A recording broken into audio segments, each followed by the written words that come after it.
안녕하십니까. 우선 박수부터 치고 시작하죠. 네. 우리 일어서야 되는 거야? 우리가 뭐 일어설 것까지는 없을 것 같고, 네. 대단한 일이 벌어졌습니다. 네. 오늘 다룰 영화를 미리 저희가 만나기 전에 어떤 영화를 할 거라는 얘기를 했는데 그 사이에 큰 일이 벌어져 버렸어요. 네. 뭐 사실 황금종려를 받지 않아도 이 영화는 반드시 다뤄줘야 될 영화, 그리고 모두가 얘기하고 싶어하는 영화였을 건데 또 하필이면 봉준호 감독님 얘기하신 것처럼 한국 영화 100년 되는 해에 칸 영화제 황금종려를 받았다는 게 정말 역사의 한 페이지를 장식하신 이번에 거죠. 칸에 안 가셨어요? 예, 올해는 못 갔어요. 사실 가셔서 이 역사적인 순간을 현장에서 봤으면 정말 좋았을 텐데. 전에 안 간 걸 정말 다행이라고 생각했었는데 가면 그 스케줄에 죽었겠구나. 그 정도의 일이 그 벌어졌으면 정도 스케줄은 이기고 역사적인 순간을 보려면 네, 그 반반이었어요. 너무 아쉬운 마음 반과 다행이다라는 마음이 동시에 들었는데, 사실 작년 영화제 같은 경우가 전반적으로 좀 평이 안 좋았어요. 근데 올해는 작년에 못했던 걸 한번 이렇게 다 모은 것처럼 올해가 아마 칸 영화제 역사에서도 역대급으로 영화가 굉장히 좋았다. 그리고 소위 말하는 칸에 사랑받는 감독들이 다 돌아오고, 그렇죠. 위기의 순간 등판하는 것처럼 뭐 켄 로치라든지 다르덴이라든지 황금종려를 벌써 2번이나 받은 감독들도 왔었고, 코엔틴 타란티노 같은 이제 화제의 인물도 왔었고, 그리고 올해 신인 감독들도 다 면면이 굉장히 화려했어요. 전반적으로는 너무 작품이 좋아서 어떻게 할지 모르겠다라는 정도의 상태였는데, 그런 해에 심지어 심사위원들의 만장일치로 Revient à of Bong Joon-ho. Parasite met en scène une famille de... 드라마 같아, 정말. 받았다는 거는 사실 영화제 권위나 아니면 영화제 상이 그거를 담보하는 건 아니지만, 사실 이 정도로 기자나 뭐 평단이나 아니면 심사위원들이나 모든 지표들이 이렇게 일관되게 하나의 방향을 가르친다고 하면 이건 대단하다고밖에 말할 수 없는 거죠. 생방송을 보셨어요? 네, 생방송으로 봤어요. 새벽 몇 시였죠, 그때가? 그 새벽 3시 정도였던 것 역시 같은데. 영화인이구나. 난 잤거든. 예. 저희는 또 개인적으로 재밌는 에피소드가 있었어요. 원래 카날 플러스에서 이제 유튜브나 카날 플러스 인터넷으로 볼 수 있거든요. 그 칸 폐막식 중계를 해줘요. 네. 근데 사실 칸 폐막식 중계가 되게 재미없거든요. 그렇겠죠. 아카데미랑 달라요. 분위기도 다르고 되게 건조하게 빨리빨리 발표하고 뭐 공연 이런 것도 없고 아름다운 시 읽고 막 그런 분위기거든요. 근데 어쨌든 하니까 너무 궁금해서 보고 있었는데, 또 마침 저희 기자들 갔을 때 저희가 칸 라이브 같은 걸 한다고 그걸 찍고 있었던 거예요. 그 방송도 동시에 했어요. 나중에 그 저작권 문제가 걸려서 잘렸는데 왜냐면 저희는 들어갈 수가 없거든요. 그 폐막식 장면에 들어갈 수 없으니까 밖에 이제 기자회견장에서 틀어주는 거를 그걸 찍었구나. 찍어서 보여준 거예요. 네. 근데 생각보다 카날 플러스나 이런 데서 하는 거를 알고 계신 분이 많지 않아서 저희가 한다는 거 알고 꽤 많이 보셨나 봐요, 국내에서도. 근데 또 저희 간 기자 중에 한 명이 김현수 기자라고 그 이제 본인이 나름대로 우리 식구잖아요, 우리 식구.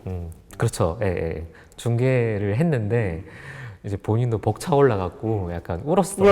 야, 현수 기자님 약간 좀 감성적이야. 예.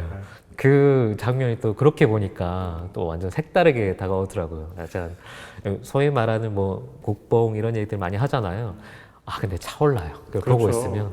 그게 올림픽에서 괜히 내가 잘 알지 못하는 스포츠를 할 때 금메달을 따도 태극기 올라가고 애국가 들리는 순간 약간 벅차오르는데, 그러니까 사실은 이런 식의 영광을 누린다는 것 자체가 너무 기쁜 일이기도 하고, 또 봉준호 감독을 좋아하는 팬들 입장에서 보면 되게 즐거운 일인 것 같아요.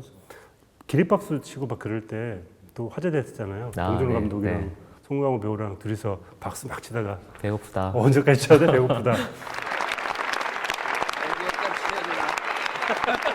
배고픈데. 배고프다.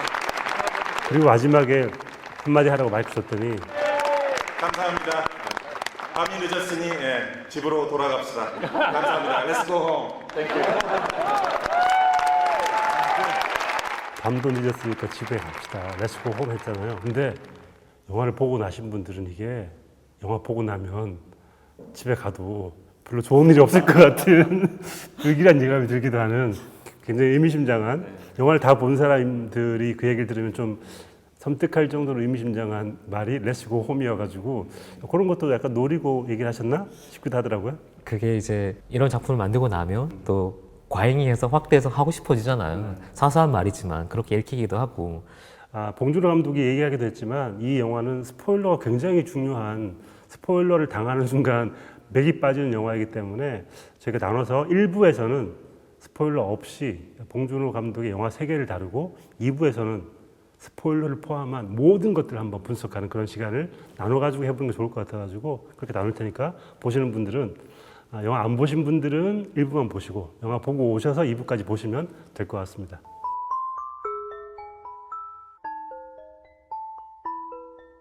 봉준호 감독 영화를 지금 7번째 영화인데 그동안 영화들을 쭉 한번 생각을 해보시게 될 텐데 좋아하셨죠? 늘.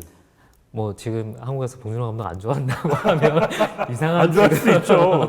네. 네. 당연히 좋아했고요. 뭐 예전에도 여러 번 얘기했지만 가장 한국적인 영화, 한국적이란 말 자체가 좀 모호하긴 하지만 네. 그런 정서를 반영하고 있는 영화, 그러니까 반영하면서도 장르 안에서 장르 비트는 방식으로 만들고 있는 정말 귀중한 영화를 만들고 있는 분이라서 뭐 당연히 좋아할 수밖에 없고, 근데 오히려 저는 이번에 좀 놀랐던 게 제 이미지 속에는 워낙에 거장 그리고 영화 너무 많이 만드신 분이라는 이미지였는데 이번에 새삼스럽게 보니까 이게 겨우 7번째라는 게 그게 오히려 좀 놀랐어요. 7번째면 사실 많지도 않고 적지도 않은 것 같은 게 제가 그 연도를 봤더니 한 3년 텀 혹은 4년 혹은 2년 정도로 이렇게 만드신 건데 각본 시나리오를 다 쓰시고 또 혼자 또 스케치도 하고 세 개를 다 만드는 감독의 입장에서는 그렇게 적은 숫자는 아닌 것 같아요. 만들 때마다 임팩트가 있어서 그렇지 적은 숫자도 아니고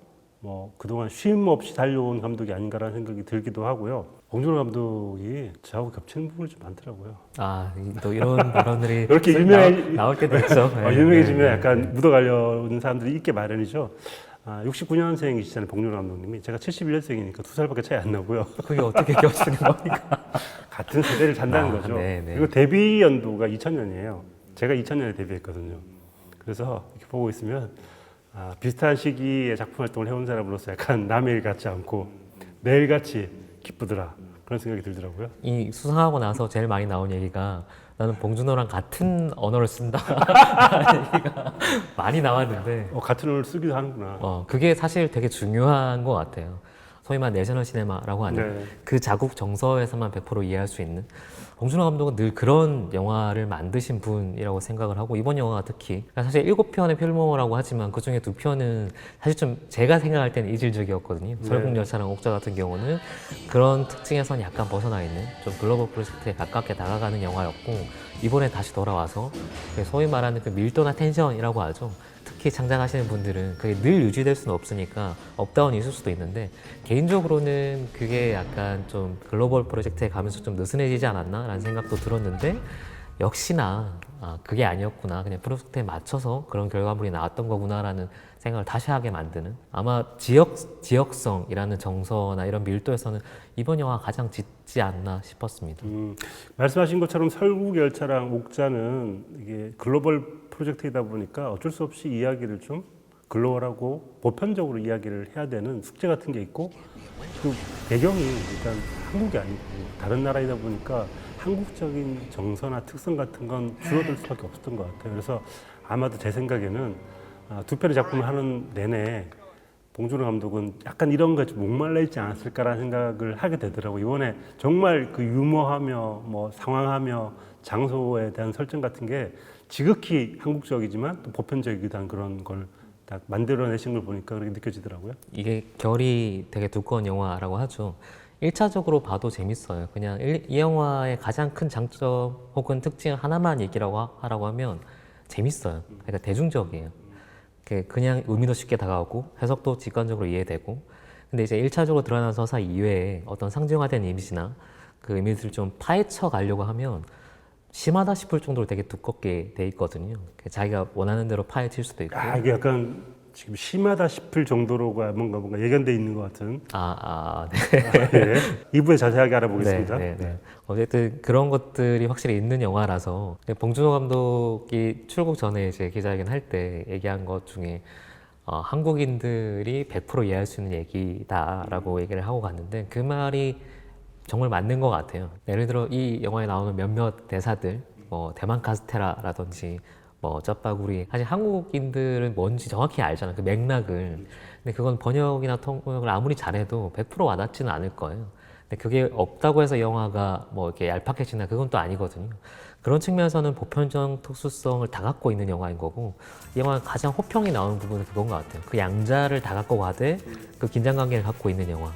그리고 제가 생각하기에는 칸 영화제를 비롯해서 소위 말하는 영화제, 다양성을 추구한 영화제가 가장 추구하는 방향에 있는 영화가 이런 영화가 아닌가 싶습니다. 또 우리가 어떤 그 텍스트를 볼 때 뭐 책이든 영화든 뭐 어떤 걸 보든지 간에 너무너무 글로벌하게 편집되어 있는 작품을 보고 호기심이 안 생기거든요. 왜냐하면 그 나라의 특성도 가지고 있고 이게 그 나라에선 이 이야기가 이렇게 펼쳐지는구나. 우리하고 약간 이런 점은 다르네라는 걸 보여줘야 재밌는 거지. 그게 없이 그냥 예를 들어서 제가 소설을 영어로 쓴다고 생각해봐요. 배경은 뉴욕이야. 재미가 없을 거예요, 오히려. 그렇기 때문에 봉준호 감독은 그런 두려움이 없는 것 같고, 한국적인 상황을 얘기하되 그 주제가 보편 타당하다면 약간의 디테일은 묻혀도 상관없다고 생각을 하는 것 같고, 오히려 그 약간의 다른 디테일 때문에 사람들이 저건 뭐지 하고 궁금증을 자아내게 만드는 게 더 새로운 전략인 것 같다는 생각이 들어요. 디테일을 만들고 세우고 심어 놓되 그게 없어도 굴러갈 수 있게 만드는, 그게 아마 가장 큰 재능인 것 같고, 양쪽을 다 성취할 수 있는, 사실 이렇게 균형 맞추는 영화들, 감독님들, 작가가 굉장히 드물거든요. 그런 의미에서 굉장히 독보적인 영역에 있는 거죠. 확실히 봉준호 감독의 특성, 전략은 일단 영화 스타일 혹은 주제는 장르적으로 설정을 하는 것 같아요. 뭐 예를 들어서 스릴러를 만든다든지, 아니면 뭐 형사 영화를 만든다든지, 아니면 뭐 모성을 다룬다든지, 그런 식의 주제는 굵직굵직하고 큰데 그 안에 들어가 있는 이야기는 굉장히 디테일이 가득하기 때문에 그 두 개의 밸런스가 사실은 재미도 있대, 다 보고 나면 뭔가 남기도 하는 그런 두 개의 성취가 가능한 그런 스타일이 아닌가 싶더라고요. 이를테면 장르 영화 같다. 제일 많이 나온 얘기 중에 하나가 봉준호 장르라는 얘기였잖아요. 본인도 가장 즐거운 멘트 중에 하나가 봉준호 장르의 탄생, 뭐 이런 얘기들을 좀 즐기고 계신데, 그 얘기에 대해서 본인 스스로 했던 말 중에 하나가 뭐 장르 영화를 만드는데 장르 규칙을 따르지 않고, 따르지 않는 규칙 틈바구니로 사회현실이나 이런 게 들어가게 된다. 그게 자기 영화를 정확하게 설명하고 있는 것 같아요. 그렇죠. 봉준호 장르라고 하면 이런 식의 보편적 특수성 동시에 획득하는 건데, 그 기본 방식은 장르 비틀기인 거고, 대표적으로 우리가 잘 알고 있는 살인의 추억이나 뭐 괴물이나 마더 다 마찬가지인 거죠. 그래서 본인의 영화가 어떻고 대중이 어떻게 받아들여지고 내가 어떤 것까지 할 수 있다는 걸 너무 잘 아는 감독인 것 같아요. 그러니까 봉준호 감독의 영화를 좋아하기 때문에 이 기생충을 보는 순간 이전의 영화들이 하나씩 소환이 됩니다. 이 부분은 어떤 영화랑 비슷하네? 이 부분은 그거랑 비슷하네?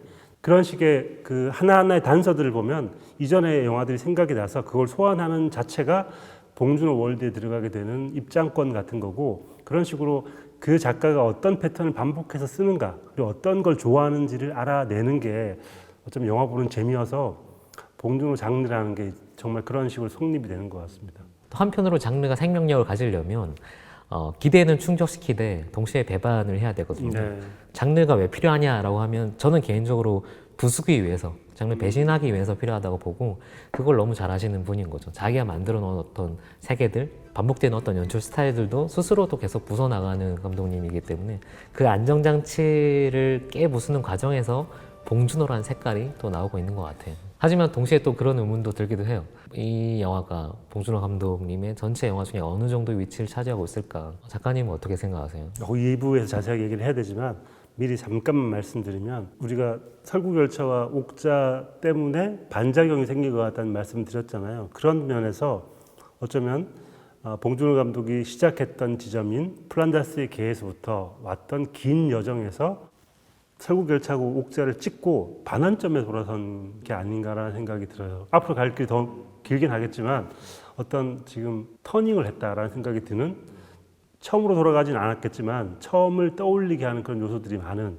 그런 위치에 있는 것 같다는 생각이 들더라고요. 반환점이란 게 되게 적절한 것 같네요. 저는 봤을 때는 가장 먼저 생각하는 영화는 사실 플란다스의 개였거든요. 정서적으로는 그 연장에 있는 것 같고 플란다스의 개를 그때 만약에 거대한 예산으로 좀 더 숙련된 기술로 잘 만들면 이런 영화 나오지 않았을까라는 생각이 들었고 봉준호 감독 인터뷰 한 것 중에 또 기억에 남는 멘트 중에 하나가 이 영화에 대해서는 후회가 없다. 다 쏟아냈다. 적어도 본인은 100% 만족할 수 있는 영화를 만든 것 같아요. 그래서 중간중간에 본인이 겪어왔던 과정들이나 아니면 뭐 실패일 수도 있고 좀 다른 방향일 수도 있고 그런 것들이 다 이번 영화에 반영되어 있는 것 같다라는 느낌이 들어서 봉준호 감독이 지금 현재 자기 수준에서 자기가 가장 만족할 수 있는 최상의 결과물, 제일 매끈하게 잘 만들어진 결과물, 정말 딱 깔끔하게 떨어질 때 나오는 결과물이 이번 영화인 것 같습니다. 참으로 시의적절하다. 그럼 작가님 개인적으로는 봉준호 감독님 작품을 최고죠. 저는 늘 망설이는데 세 개의 작품에서 망설여요. 플란다스의 개, 살인의 추억, 마더. 근데 살인의 추억은 대중적으로 너무 완성도 있는 정말 모든 사람들이 봐서 재미있을 만한 영화여서 좋고요. 플란다스의 개는 불완전한 사랑스러움 같은 것들 때문에 좋아하고 마더는 그냥 압도적으로 완성된 작품 같아서 사실 저는 뭐 따지자면 마더인 것 같아요. 평론가님 어떠세요? 저도 굳이 따지자면 마더를 제일 앞에 놓고 싶고 기생충을 빼고 얘기하는 겁니다 지금? 네, 저는 기생충 포함해서 아 그래요? 네. 개인적으로 마더 같은 경우는 감독의 통제를 벗어난 순간들이 되게 많다고 봐요. 우리 아들이 안 그랬거든요. 뭔가 보고 나서 불안한 감정, 불온한 감정에 시달리는 저 개인적인 체험을 얘기한다고 하면 마더 보고 나서 한 이틀 정도는 기분이 되게 이상했어요. 정리도 안 되고 감독의 통제 바깥에 있는 어떤 순간들까지 담겨있는 영화, 그 이상의 어떤 것들이 담겨있는 영화라고 느꼈고 기생충 같은 경우는 아까 방금 말씀드린 것처럼 이때까지 자기가 해왔고 잘할 수 있고 내가 통제 가능한 범위 안에서 모든 것이 다 담겨있는 정말 깔끔하게 딱 떨어지는 영화였기 때문에 그래서 이제 그 차이로 저는 굳이 얘기한다면 마더가 좀 더 앞자리에 놓고 싶은 영화였습니다. 마더는 확실히 김혜자 씨에게 마지막을 맡겨버린 것 같아요. 이 모든 감정들을 춤을 추는 장면으로 마무리 지으면서 이때부터 나도 모르겠다라고 손을 놓아버린 느낌 같은 게 있다면 기생충은 확실히 감독이 모든 걸 통제하고 있고 어떤 느낌을 받을지를 너무너무 잘 알고 있어서 그 감정을 그대로 전달하고자 하는 배우들을 통해서 그런 태도 같은 게 느껴져서 그런 차이가 확실히 있는 것 같긴 합니다. 이게 해외에서도 그렇고 그 전체 컨셉을 잡을 때 가족 희비극이라고 얘기를 하잖아요. 네. 네, 해외에서는 해외 관객들 이것도 스포일러 아닌가? 희비극은? 희가 앞에 있고 비가 뒤에 있다는 건 비극이 있다는 얘기처럼 들리는데 봉준호 감독의 새로운 가족 희비극. 이것도 기생충에 대한 여러 가지 현상 중에 하나인 것 같아요. 뭔가 스포일에 대한 엄청난 민감함을 다시 달리고 있고 아니 저는 이런 사태를 처음 본 것 같은데 감독님이 직접 공식 영상을 통해서 스포일링을 자제해달라는 영상을 보낸 건 처음 아닌가요? 기자회견 때도 이 정성스럽게 쓴 그 쪽지를 다 나눠갖고 부디 관객들이 온전히 즐길 수 있게 해달라고 이제 부탁을 하셨고 가족 희비극이라는 말 쓰시면 안 되고요. 가족 희극인데 뒤는 잘 모르겠어요. 그렇게 표현을 하셔야 됩니다. 네. 네. 어쨌든 이 해외에서는 그 희극적인 요소들이 좀 더 도드라지게 다가오는 것 같고 국내 관객들은 아마 약간 비극적인 요소들을 좀 더 잘 캐치해낼 수 있을 건데 그게 아마 이 영화의 지역적인 정서 결의 차이가 아닐까 싶고 그렇죠. 왜냐하면 비극은 우리가 느끼는 거고 겪는 거니까 그 외국에서는 한국의 상황을 정확하게 알 수는 없기 때문에 그들의 비극이 어느 정도의 실체적 비극인지 모르겠지만 한국에 있는 사람들은 그 비극이 우리 옆에서 일어난 일이기 때문에 훨씬 더 가깝게 느껴지는 부분이 있겠죠. 저는 마더를 보고 나서는 이때까지 믿어왔던 것들이 다 뒤집히는 느낌이 들었고 어머니 상황에 보면 그렇더라고요.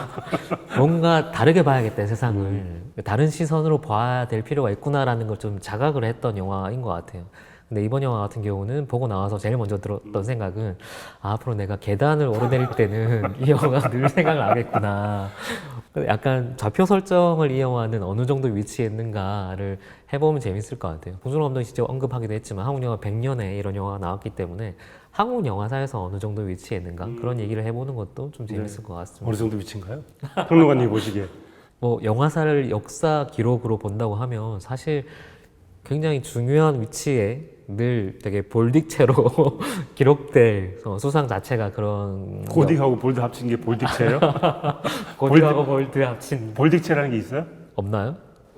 아, 고딕체라고 고딕과 볼드를 합쳐서 볼딕 괜찮아 이거 괜찮아 볼딕체 괜찮은 것 같아 볼딕체 괜찮다 나 써먹어야지 다음에 볼드한 고딕체 볼딕체 아, 굉장히 굵은 글씨로 예, 이렇게 기록될 것 같고 봉준호 감독이 늘 여러 번 얘기했지만 이 영화는 명백하게 이제 한여 김기현 감독님의 한여의 영향을 받아 있는 것 같고 또 늘 사실 같이 거론되는 박찬욱 감독님의 영향이랄까 박찬욱 감독님과 또 다른 느낌도 있는 것 같고 저는 약간 그 사이에 있는 영화 한여와 박찬욱 감독 그 스타일의 사이쯤에 있는 영화 아닌가 싶기도 하고 또 본인의 다른 프로젝트랑 비교하면 이번 영화는 늘 얘기가 많이 나오기 있지만 설국열차 같은 경우는 약간 수평이잖아요. 네. 개그 문제, 늘 개그 문제를 얘기하니까 개그 문제 수평으로 풀어낸다고 하면 어쨌든 이번에는 수직으로 한번 좀 더 직관적으로 개그 문제에 대해서 얘기하고 있는 것 같고. 네. 봉준호 감독이 잘하는 정말 많은 요소들이 있는데 저는 정말 꼽고 싶은 건 배우 활용법인 것 같아요. 일단 플란다스의 개에서부터 배두나라는 배우를 활용하는 방법, 마더에서 김혜자 배우를 활용하는 방법, 이번에도 배우들의 연기를 보는데 너무 황홀하고 한국은 정말 축복받은 나라다. 이렇게 연기를 잘하는 배우들이 산더미처럼 쌓여있구나라는 생각이 들게 하는 영화였습니다.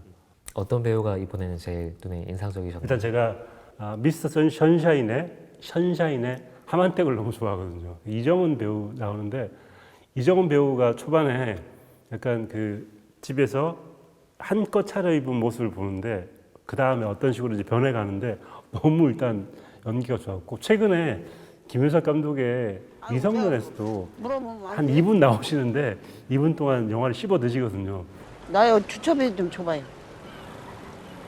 너네 동네 와가지고 요 좋은 경치에다가 바다 구경도 하고 요 차도 공짜로 다 세워놨으면 주차비 좀 내야지. 그래서 이정은 배우가 너무 대단한 것 같아요. 최근 한국 영화계 뭐 영화 드라마 다 걸쳐서 가장 압도적인 존재감을 보여주는 배우를 딱 한 명만 꼽으라면 사실 이정은 배우님이시고 그리고 다 좋아요. 장혜진 씨도 너무 좋았고 우리들에서 또 어머니 역할을 했던 김밥 싸시던 그 어머니가 또 이번에 또 엄청난 연기를 보여주시기도 하고요.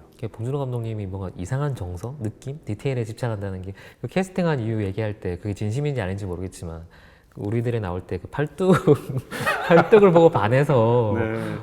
캐스팅하셨다고 했는데 영화를 보고 나면 무슨 얘기인지 알겠어요. 그렇죠. 그 팔뚝이 주는 느낌이 이 영화에서 정말 매력적인 장면이 있는데 2부에 자세히 말씀드리겠지만 해머 던지기 장면은 그 사운드하며 그 샷하며 그 위치 각도가 정말 재밌기도 하고 기괴하기도 한 장면이었던 것 같아요. 그 장면을 이제 장혜진 배우고 있다는 게 아주 재미있는 설정인 것 같습니다. 또 한편 이번 영화의 가장 실질적인 주인공은 사실 또 최우식 배우. 약간 또 최우식 배우 디스하는 거예요? 분량 많다고 지금. 불량 파동을 일으켰던. 부산행 때는 이제 작은 역할로 했었고 또 옥자에서 되게 작은 역할이었는데 이번에 또 기생충으로 뭔가 더 큰 역할로 이렇게 가니까 더 긴장이 되고 예 죄송합니다 지금 제가 너무 긴장을 하고 있어가지고 죄송합니다. 이번에 참여하게 돼서 너무 영광스럽고 자랑스러운데 우식이보다 역할이 많이 작아서 태어나려고 노력하고 있어요. 아쉬워라. 저희 영화에서 최우숙 씨가 제일 많이 나와요. 그래서 뭐 성균 씨도 뭐 분량은 최우숙 씨보다는 굉장히 적지만 자, 최우식 씨. 네 제가 오늘 첫 단추부터 잘못 낀 것 같아요. 감독의 시선을 제일 잘 반영해주는 역할인 것 같아요. 일종의 나레이터인 것 그렇죠. 같아요. 이야기의 네. 시작과 끝을 담당하고 있는 배우이기 때문에 사실 최우식 배우가 워낙 연기 잘하기도 하고 하지만 옥자에서 잠깐 나온 것처럼 그냥 뭔가 봉준호 영화에서 짧게 지나간 것 같은 느낌이었는데 이번에는 그 배우를 어떻게 활용할 줄 아는지 그리고 사실 이 영화의 가장 큰 정서를 한 단어만 얘기하라고 하면 저는 무기력이라고 보거든요.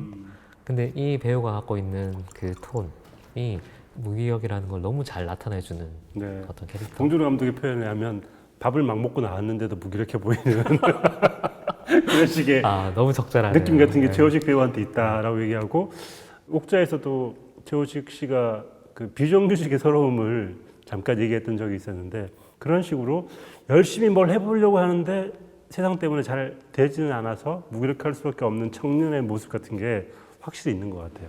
또 한편으로는 사실 이게 역할 자체가 편편해 보일 수밖에 없는 역할이기도 한데 그 부잣집에 속한 이성균 배우나 조효정 배우도 뭐 워낙 연기를 잘하시는 분이긴 하니까 근데 조효정 배우가 보여줬던 다른 영화에서의 어떤 캐릭터 느낌을 여기서 이렇게 활용하면 이렇게 재밌을 수도 있어라는 것도 새삼 증명해주는 네. 기존에 보여줬던 아주 짧은 순간의 어떤 느낌들을 본인 영화에 갖고 와서 거의 극대화시켜버리는 것 같아요. 네.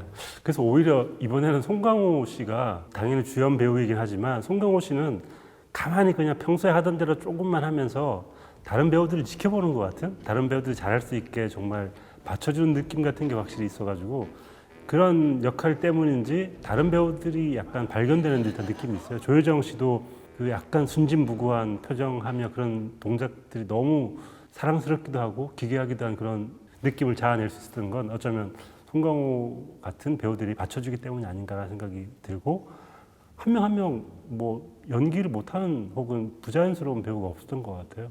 또 송강호 배우의 활용법에 관해서는 또 봉준호 감독님을 따라올 사람이 없으니까 사실 뭘 안 해도 존재감이 늘 있는 거잖아요.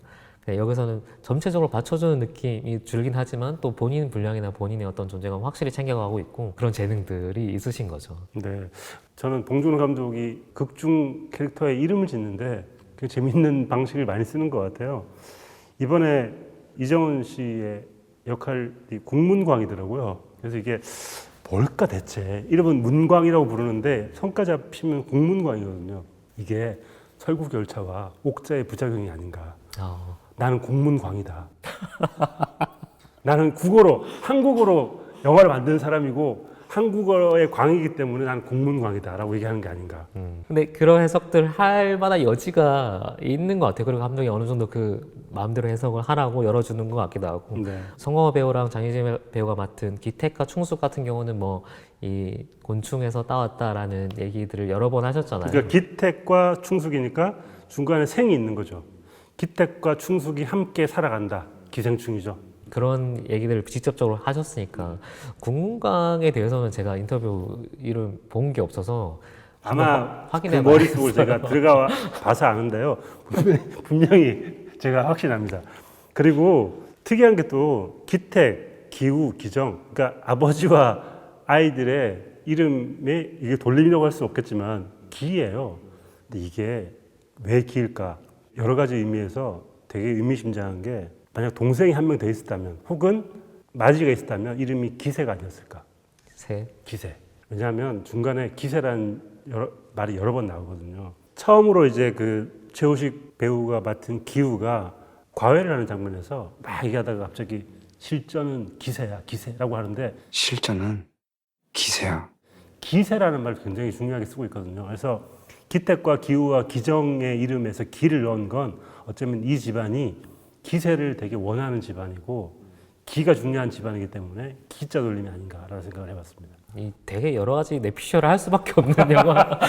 좋게 얘기하면 내피셜 마구 허락해준 영화인데 지금 사실 며칠째 이 방송하는 중간에 며칠째 검색어 상단에 기생충 해석이 올라와 있잖아요. 네, 너도 올릴까봐 나만의 기생충 해석 올릴까봐. 모두가 해석을 바라고 또 자기만의 해석을 하게 되는 영화. 그 재미있는 게 이 영화를 그냥 혼자 즐기고 노는 방법이 여러 가지가 있는데 이 이름 가지고도 굉장히 재밌어요. 최우식 배우가 맡은 기우라는 거 사실은 우리가 기우라는 단어를 많이 쓰잖아요. 쓸데없이 걱정을 하는 인물에 대한 단어를 기우라고 한다면 최우식 배우가 그 기우라는 단어가 더 어울리고 박수담 배우의 이름은 기정이에요.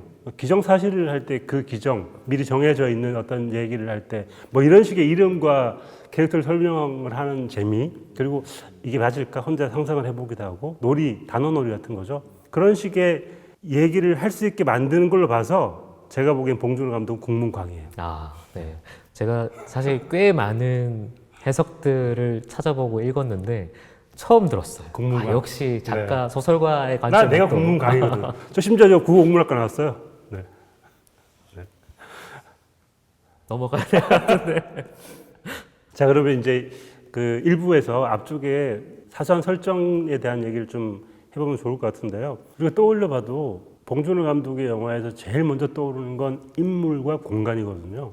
그러니까 프란다스의 개에서도 아파트 지하실, 뭐 경비실 이런 공간들, 관리사무실의 공간, 그리고 마더 같은 경우에는 그 약재를 써는 그 공간, 그런 식의 공간들, 그리고 또 뭐 살인의 추억 같은 경우나 마더 같은 경우에서 형사들이 살고 있는 공간, 그리고 아주 좁은 골목들의 공간, 그리고 괴물에서도 역시 지하의 아주 좁은 공간들 같은 경우를 보고 있으면 이 감독은 이야기를 공간에서부터 출발하는 게 아닌가라는 생각이 들고, 공간이 어쩌면 스토리텔링을 하는 또 다른 배우라는 생각이 들기도 해요. 공간을 어떻게 그리냐의 문제에 있어서 봉준호 감독의 촬영 스타일, 이 봉준호라는 장르가 반복된다고 하면 그 장르 안에서 보여주는 반복적인 스타일, 형식적으로는 크게 저희가 볼 땐 두 가지인데, 하나는 일단은 롱테이크. 근데 롱테이크라고 그냥 퉁쳐서 부르지만 테이크 길이에 어떻게 어떤 목적으로 어떻게 쓰이냐에 따라서 완전 다르거든요. 어떤 롱테이크는 뒤에 있는 배경, 뭐 이를테면 길을 보여주기 위한 것도 있고, 어떤 롱테이크는 카메라의 움직임을 보여주기 위한 것도 있고, 근데 봉준호의 롱테이크는 실감이라고 해야 될까요? 그 공간이 실제로 어떻게 생겼는지 그 자리에 우리가 들어가 있는 것 같아요. 네. 예를 들면 살인의 추억에서 그 현장 제일 유명한 롱테이크 씬이 그 있죠. 장면에서 우리가 그 안에 들어가 있는 것을 느낌을 주잖아요.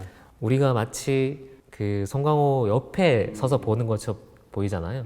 근데 이번 영화에서도 마찬가지로 그 두 공간, 두 집을 보여주는 방식이 일부러 이제 컷을 안 나누고 꽤 길게 공간 전체를 다 훑어 나가는 것 같이 구성을 하고 있어요.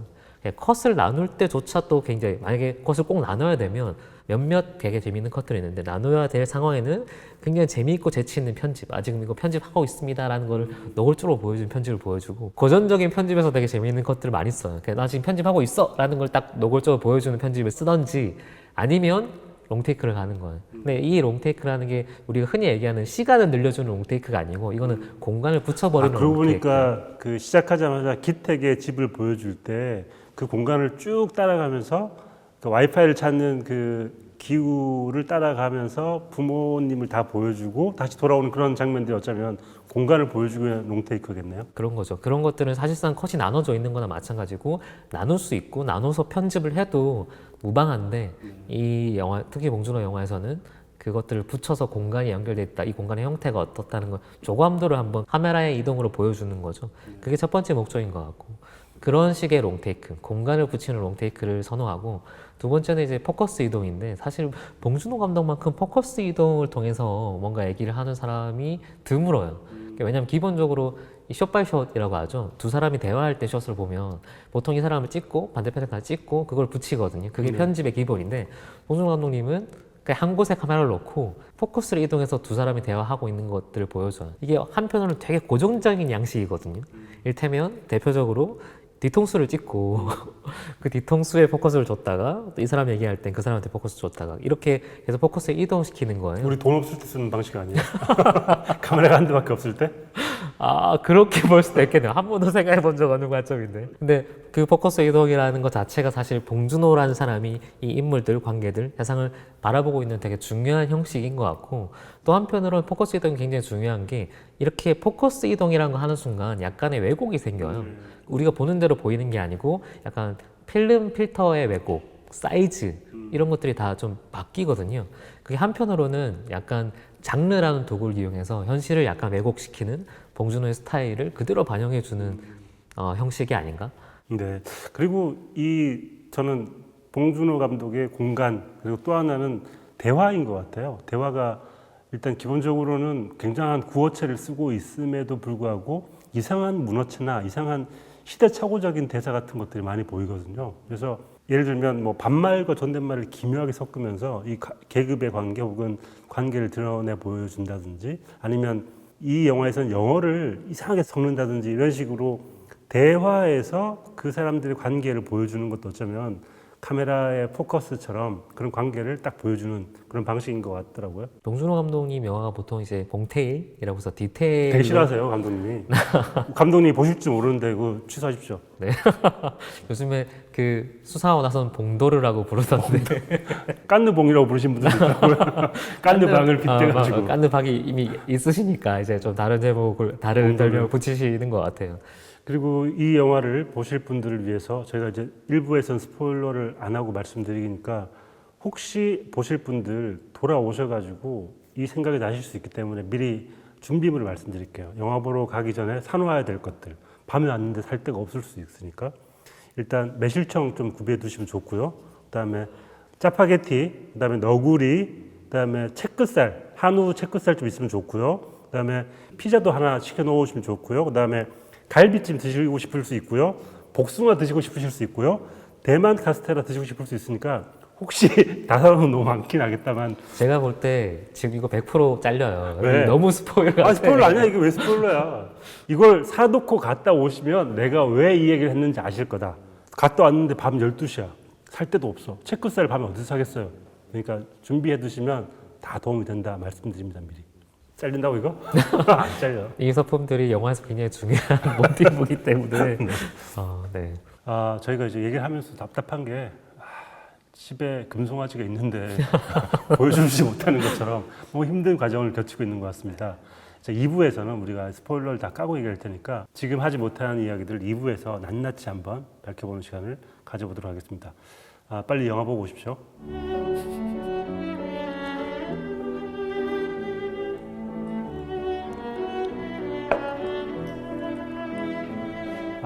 지금부터 스포일러의 바다가 될 테니까 영화를 안 보신 분들은 시청을 자제해 주시고 빨리 영화를 보고 오시고요. 하나씩 스포일러와 함께 다양한 의미들을 한번 기생충 해석 우리가 한번 검색 올라봅시다. 해설 한번 해보도록 하겠습니다. 네. 일단 이 영화의 스포일러가 그렇게 중요하지는 않은 것 같아요. 근데 하지만 봉준호 감독님이 걱정하신 것처럼 이 영화는 아무것도 모르고 봤을 때 훨씬 더 재밌게 볼 수 있기 때문에 그런 우려 섞인 말씀을 해주신 것 같습니다. 아무것도 모르고 봤을 때 오는 정서적인 충격 같은 게 있어요. 근데 이게 이야기상에 오는 충격과는 다르고 몰랐던 공간이 열릴 때 그 상상력에 대한 약간 반전이 있는 거죠. 네. 그래서 아무것도 모르고 그냥 온전히 즐기시는 게 제일 좋고 또 한편 반대로 이 영화를 보고 나면 반드시 뭔가 얘기를 해야 돼요. 친구와 같이 봐야 돼. 혼자 보고 나면 너무 답답해. 그러니까 기생충 해석을 검색해보게 되는 거죠. 왜냐면 봉준호 감독 영화가 기본적으로 1차적으로 너무 쉽거든요. 직관적이고 장르적으로 그냥 재밌어요. 근데 그거를 까보면 이런 의미가 있고 또 까보면 이런 의미. 그 까보는 층위가 너무 두꺼운 영화라 갖고 그리고 각각의 어떤 다른 해석을 할 수 있는 여지도 충분히 남겨두고 있는 영화라서 보고 나서 이제 얘기를 시작해야만 아마 의미 있는 영화인 것 같아요. 일부에서 말씀해 주신 것처럼 설국열차가 수평에서의 계급을 다룬다면 기생충은 명백히 누가 봐도 수직으로서의 계급을 다루고 있고 그 사이에 계단이 있다는 걸 누가 봐도 알 수 있고 그런 식으로 큰 설정은 누가 봐도 확실히 알 수 있는 상징을 씌워놨어요. 그런데 하나하나 따지고 들어가 보면 뭐 수석은 뭘 상징하고 뭐는 뭘 상징하고 이런 식으로 따지고 들어가면 혼자 곰곰이 그건가? 생각을 해보게 되는 거죠.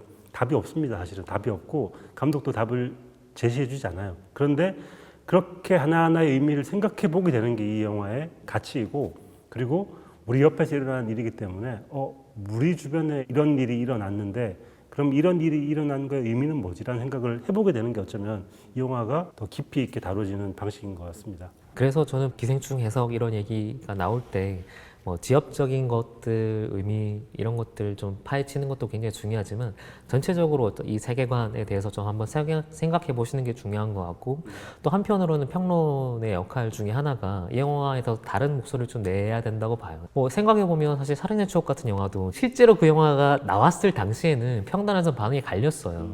근데 시간이 지나서 보편적으로 혹은 관객들에 의해서 이 영화는 너무 좋은 영화라고 이제 재발견, 재해석이 된 거란 말이죠. 그런 의미에서 보면 저는 기생충도 지금은 이제 칸 영화제 황금 종려도 있고 또 영화 자체가 주는 충격이 너무 크기 때문에 상찬 일색일 수밖에 없다고 봐요. 근데 약간 시간이 지나면 다른 목소리들이 분명히 나올 거고 그런 거에 대한 얘기가 좀 필요하다고 생각합니다. 다른 목소리의 첫 번째 버전을 오늘 들려주시는 거죠?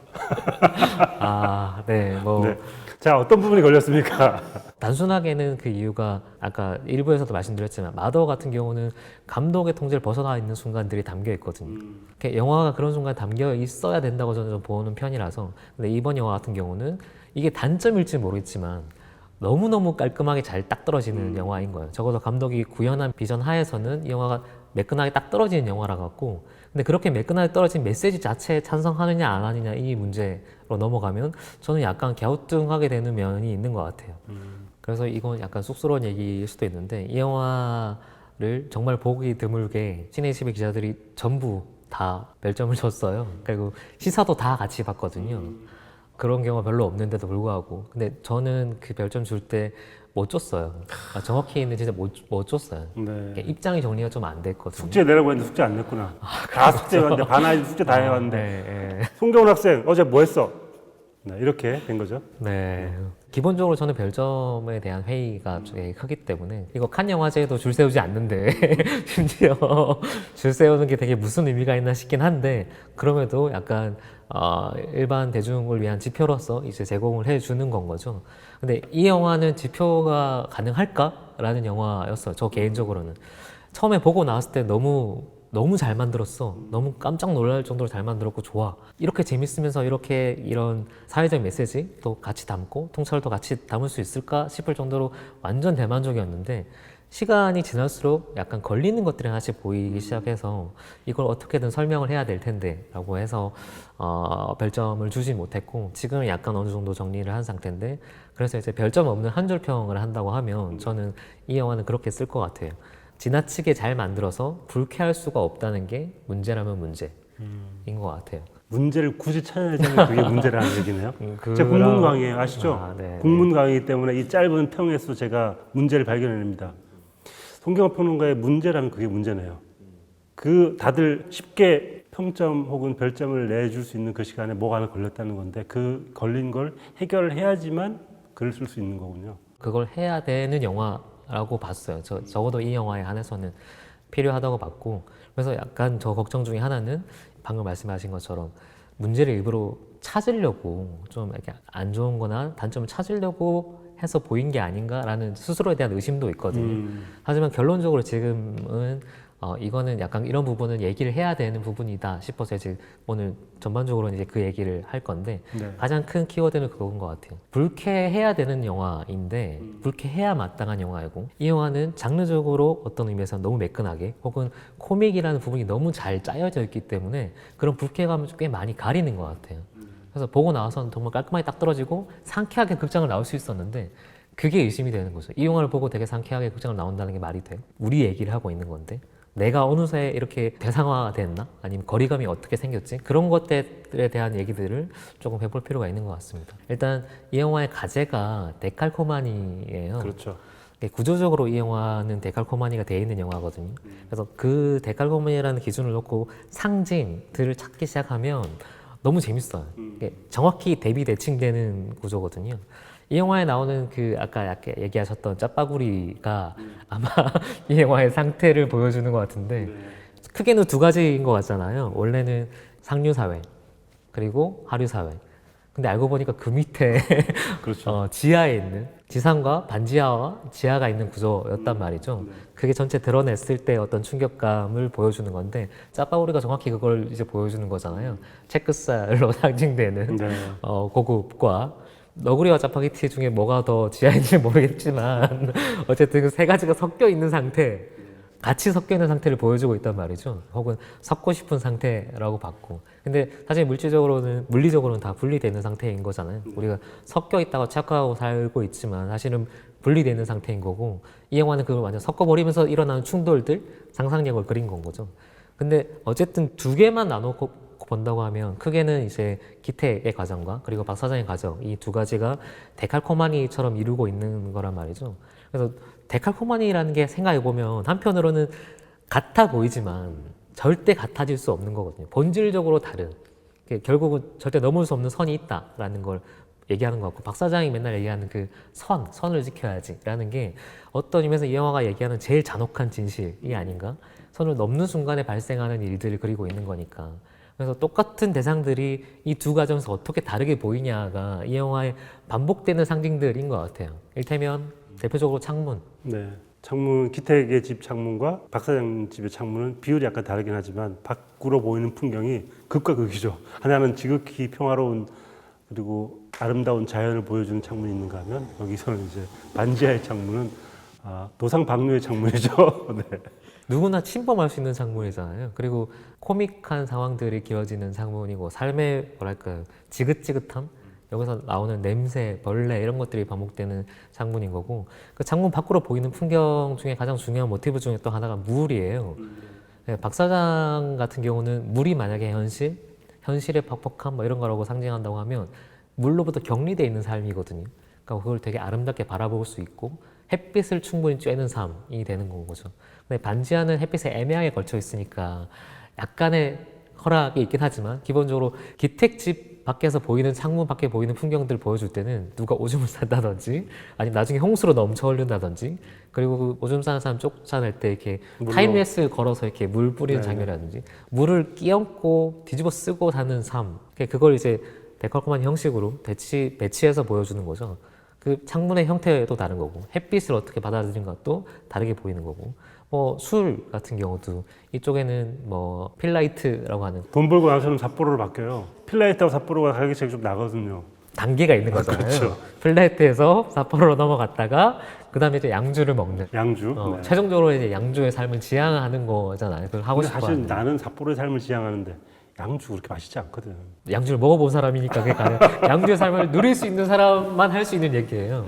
이게 그 영화에서 되게 중요해요. 왜냐하면 실제로 그 양주를 다 구비해놓고 이 두 부부, 박 사장 부부 같은 경우는 술 얘기를 꽤 많이 하는데 와인 얘기, 술 먹는 장면이 한 번도 안 나와요. 대신에 몸에 좋은 것들을 먹죠. 그러니까 양주를 먹을 수 있는 사람에서는 양주를 먹지 않아요. 먹지 않는다는 선택을 하는 점. 지하실에 와인 창고가 있고 와인도 많은데 안 먹잖아. 근데 양주를 못 먹는 사람에서는 양주에 완전 흠뻑 취해서 약간 이렇게 엄청 지저분해지는 상태로 나아가는 건 거죠. 나도 그렇게 잘 살진 않아. 우리도 데칼코마니야. 아닌 것 같은데 어쨌든 두 가지의 대칭을 보여주고 있고, 또 뭐 소소한 소품들 같은 경우는 물이든 창문이든 술이든 햇빛이든 이런 것들을 이제 대칭되는 형태로 보여주고 싶은, 두 공간을 보여주고 싶은 게 아마 이건 가장 큰 구조적인 모티브인 것 같고, 그 두 가지를 이어내는 과정이 이제 계단인 거잖아요. 오르내린다는. 그러니까 결국은 말씀하신 것처럼 이건 수직 운동에 관한 영화거든요.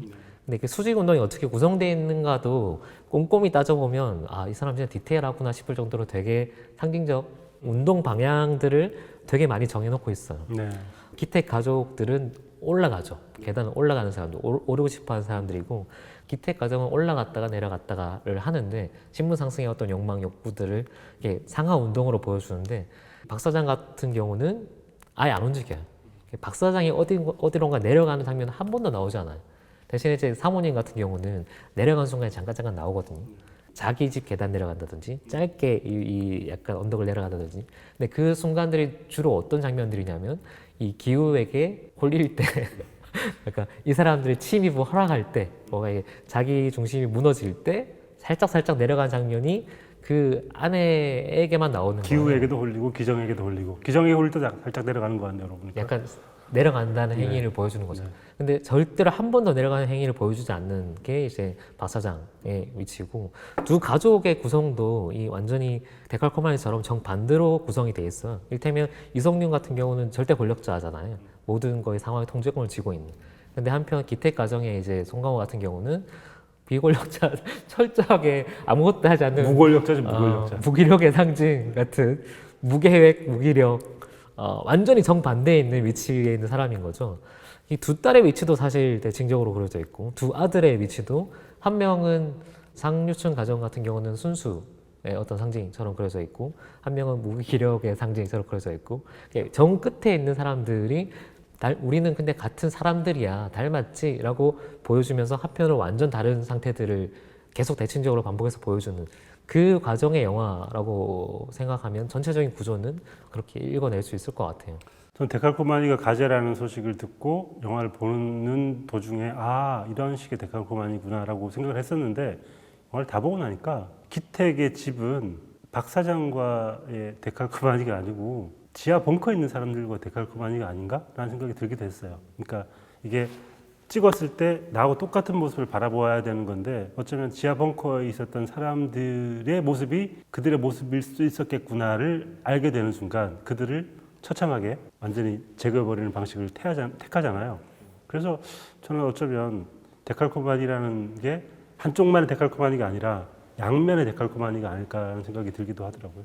이게 양면으로 보면 사실 그 말씀하신 게 맞죠. 지하와 지상이 대칭이에요. 근데 지상에 있는 그 햇빛을 받고 있는 박 사장네는 지하의 존재도 모른단 말이죠. 그게 어떻게 보면 상류층의 인식이라고 생각을 해요.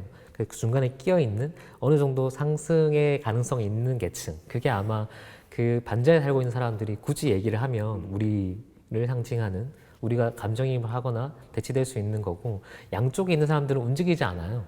박 사장은 한 번도 밑으로 내려가는 장면이 안 나오는 것처럼 이 지하에 살고 있는 사람은 그걸 욕망하잖아요, 스스로. 난 여기서 원래부터 태어난 것 같아 라고 대사를 하면서 마지막에 딱 한 번 올라오죠. 그렇죠. 사실 이 영화에서 가장 힘 있는 장면, 혹은 아마 감독님이 가장 힘 주셨을 장면이 저는 그 장면이라고 봐요. 지하에 있는 존재가 올라오는 순간. 사실 이 영화에서 이런 비극으로 갈 수 있는 파국의 순간이 그렇게 많지 않거든요.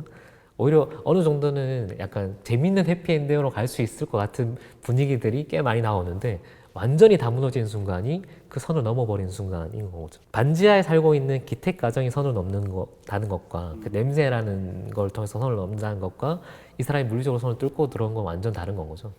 그 순간에는 아무도 예측할 수 없는 완전히 파국의 어떤 상황들이 벌어질 수밖에 없다라고 보여주고 있는 것 같고, 한편으로 그래서 이게 절대 넘을 수 없는 선이다라고 어떻게 보면 되게 잔혹한 현실, 그게 한국의 현실이라고 하면 전 세계적으로도 비슷한 면모가 있겠지만 그거를 그냥 완전 단정 짓고 가는 거 아닌가? 어떤 영화에서는 일종의 환상을 보여줄 때도 있었거든요. 이를테면 설국열차 같은 경우는 가능성들을 보여주는 장면들도 있었는데, 마지막 엔딩 장면도 뭐 새로운 가능성에 대한 열린 해석 같은 거였죠. 그렇죠. 그리고 설국열차 문 바깥으로 나가버리는 얘기니까. 근데 이거는 그게 사실은 불가능하다. 그리고 선을 넘은 존재가 나왔을 때는 파국이 일어난다. 혹은 그런 가장 비극적인 상태로 떨어진다는 걸 보여주고 있는 거 아닌가? 계급 간의 이동 불가라는 면에서는 이건 완전히 닫힌 결말이라고 보고, 그래서 이 영화의 구성 방식, 뭐 양파 껍질 벗기듯이 계속 새로운 의미들 발견해 나갈 수 있는 상징성, 이런 것들은 사실 정말 흠잡을 데 없고, 이거를 장르라는 익숙한 공식에 버물려서 이렇게 비틀어내는 것도 영화적인 상상력을 놓고 보면 너무 기발하고 좋은, 그리고 대중적이기까지 한 영화인데, 그렇게 최종적으로 맨 마지막 장을 벗겼을 때 보이는 메시지, 그러니까 이 영화가 전하고 있는 메시지가 과연 어느 정도 의미한가를 놓고 볼 때는 저는 약간 그게 의구심이 들었거든요. 그 메시지가 어떤 것인지는 보는 사람에 따라 약간 다를 텐데, 저 같은 경우에도 사회와 계급에 대한 어떤 생각들을 많이 하게 만들었기 때문에 되게 유의미하다고 생각을 했거든요. 다 과정을 거치고 나서 그걸 봤을 때 최종적으로 우리가 확인하는 거는 그냥 우리 사회는 이래, 이게 진실이야 라고 하고 끝나버리는 것 같단 말이죠. 근데 거기서 끝나면 사실 저는 되게 의미 있다고 봐요. 그러니까 진실을 알려주는 거니까. 근데 그거를 드러내는 방식이 기본적으로 이 영화는 코믹 쪽에 훨씬 방점이 찍혀 있는 것 같고, 그러니까 보다 보니까 이게 계층 간의 이동이 불가능한 나라에 살고 있다. 그리고 아무리 우리가 이런 노력을 해도 상관이 없다. 맨 마지막에 나오는 기우의 비전이 약간 그런 거잖아요. 기우가 나중에 이제 돈 벌어서 이 집 살게요 라고 해서 보여주는 그 비전이 되게 무계획을 너무 철저하게 실천한 거예요. 아버지를 계승한 무계획. 그러니까 이렇게 했으면 좋겠다는 희망은 있는데 구체적인 계획이 하나도 없어요. 그러고 나니까 그 비전 자체가 그냥 환상, 망상에 그치는 건 거죠. 실제로 약간 그 감독님이 그 계산을 해보셨다는데, 뭐 이렇게 벌어서 그 집을 살려면 500년이 걸린다는 거예요. 근데 뭐 그 기술 발달하면 500년 살 수도 있겠죠. 네. 근데 그 얘기가 자주 들었던 얘기예요. 우리 아파트를 살려면 몇 년이 걸린다. 뭐 술을 안 먹고 이 술을 아끼면 너 2500년이면 아파트 강남 아파트 살 수 있어. 이런 얘기란 말이죠.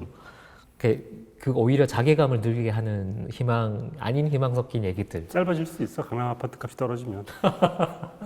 그게 안 된다고 계속 얘기하고 있는 것 같아요, 영화는. 어쨌든 그래서 결국은 구조적인 시스템, 이 간극은 절대 좁힐 수 없고, 이 데칼코마니는 물리적으로 관통이 불가능한, 혹은 선을 넘으려고 하면 비극이 일어날 수밖에 없는 긴 거리가 있다라는 거를 확인시켜주는 영화예요. 그래서 최종적으로 이 인물이 선택하게 되는 거는 무계획 혹은 무기력이라고 하는, 정확히는 이 기우라는 캐릭터가 무기력에서 무계획으로 넘어가는 과정을 보여주는 영화인 것 같아요. 그 무계획은 이미 그걸 다 경험해 본 아버지의 삶의 방식이고, 기회 이제 삶의 방식은 뭔가 선망을 했고 하지만 이게 가능할까야 의심과 뭐 무기력에 가까웠는데 이게 하다 보니까 결국 이게 안 된다라는 걸 깨닫고 방향만 세우고 방법을 설정하지 않는 그냥 이 무계획을 적극적으로 실천하는 거 아닌가? 그래서 결국 이거 자체가 자포자기라는 망상인 것 같거든요. 여기까지는 좋아요. 그리고 이거는 사실 봉준호 감독님이 늘 일관되게 세상을 바라보는 방식인 것 같아요. 사회 시스템의 문제, 계급 간의 격차 이런 걸 고발해 왔으니까. 근데 문제는 뭐냐면 이 영화가 너무 깔끔하다는 거예요. 장르적으로 볼 때. 그리고 희극이 상당히 많이 들어가 있어요. 이전 영화들에 비해서. 왜냐하면 저는 이런 톤의 영화, 이런 주제, 혹은 뭐 가난의 상황이라든지 아니면 한국적인 이 부조리의 상황을 그리는 영화는 기본적으로는 이렇게까지 유쾌해서는 안 된다라고 생각하거든요. 근데 이걸 유쾌하게 그려버린단 말이죠. 근데 유쾌하게 그려버린 방식이 너무 잘 그렸어요. 그래서 중간중간에는 사실 저도 어떻게 보면 계급적으로 보면 만지하에 속하는 사람일 수도 있는데 내가 스스로 나를 볼 때 대상화돼서 보는 거예요. 그래서 심지어 몇몇 장면들은 재밌어요. 웃겨요. 예를 들면 그 딸 기정이 이제 집이 홍수가 나서 물난리가 난 거기서 이제 경계소설한 구정물을 자기 엉덩이로 앉아서 막잖아요. 막으면서 이제 담배를 피고 있단 말이죠. 그 장면은 굉장히 비극적인 장면이잖아요. 서글픈 장면이고. 근데 그 장면이 한편으로는 되게 멋있고 한편으로 웃겨 보이기도 하고 스타일리시해 보인단 말이죠. 근데 그게 그렇게 그려지는 순간 나도 이 영화가 얘기하는 일종의 냄새에 길들여지는 거 아닌가? 나는 사실 저 계급에 속해 있는데 저 계층에 속해 있고 그래서 그걸 볼 때 응당 분노하거나 부조리에 대해서 저항을 해야 되는데 불쾌해야 된단 말이죠. 근데 그걸 이 영화가 상당 부분 많이 지우고 있어요. 장르적인 색깔로.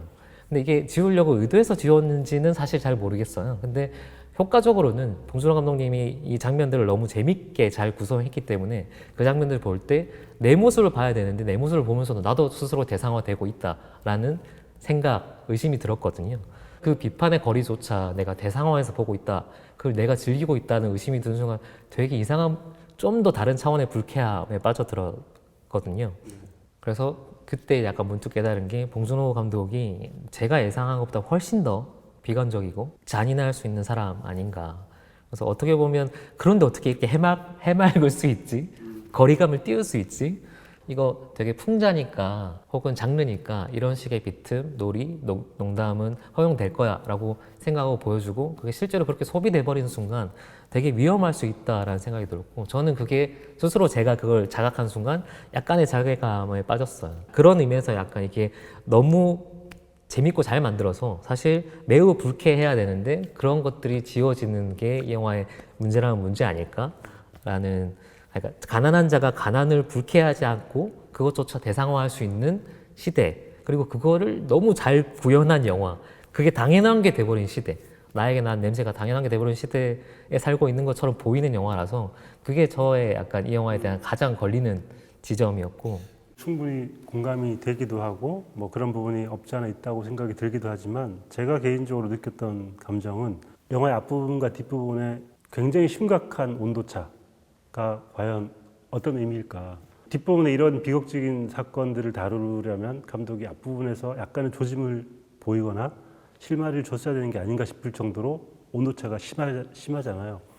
그래서 그게 저도 의아했었는데 생각을 해보니까 관객들이 누구에게 감정이입을 할 것인가. 아마도 극장에서 이 영화를 보는 사람의 한 90% 이상은 기택내 가족의 감정이입을 할 거란 말이죠.